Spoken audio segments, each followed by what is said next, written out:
Some important algebraic formulas.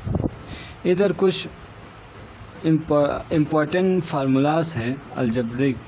ये formula याद रखना है। ये हम जो आगे जो टॉपिक करेंगे उसमें ये सब फार्मूला यूज़ होते हैं।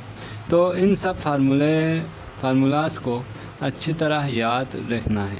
ये आगे जाके बहुत काम आएगा।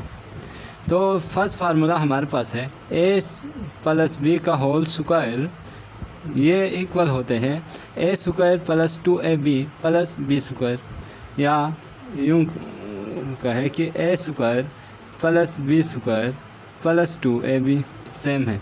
सही है, b को पहला लिखा, b² को 2ab को बाद में लिखा।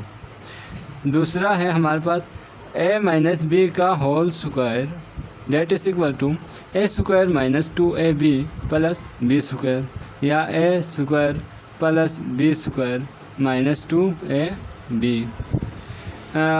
थर्ड फार्मूला जो है a + b whole square plus a - b whole square, a + b whole square plus a - b whole square, ये बराबर होते हैं 2 × a² + b² के।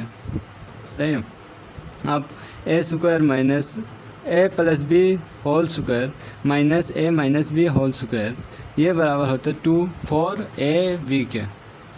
अब फिफ्थ जो फार्मूला है वो ये है कि a² - b²। सही है। ये जो फार्मूला है ये बहुत जगहों पे ये यूज़ होते हैं। तो a² - b², a + b × a - b। Six जो फार्मूला है इसमें c भी इन्वॉल्व है। इन सब में सिर्फ a भी था, अभी c भी आया है। सही, इसमें 3 टर्म्स है। तो a + b + c whole square, ये इक्वल होते हैं a² फिर b² फिर c², a² + b² + c², फिर 2ab + bc + ca, फिर a + b का होल क्यूब। ये सब था स्क्वायर, अभी हम शुरू करते हैं क्यूब।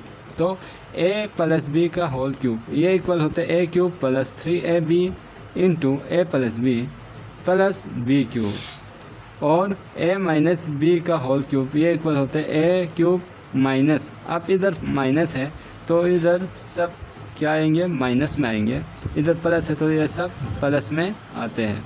तो a - b का whole cube equal to a³ - 3ab × a - b - b³। अब a³ + b³, ये था a + b का होल क्यूब, ये है a³ + b³, दोनों पर अलग अलग क्यूब है। तो उस वक्त कैसे लिखते हैं, ये इक्वल होते हैं a + b × a² - ab + b², ये इसके इक्वल होते हैं। और a³ - b³, ये बराबर होते हैं a - b × a² + ab + b², ये इसके इक्वल होते हैं। तो ये जो 10 जो फार्मूलास हैं इसको अच्छी तरह याद करना है, ये आगे जाके बहुत काम आएगा।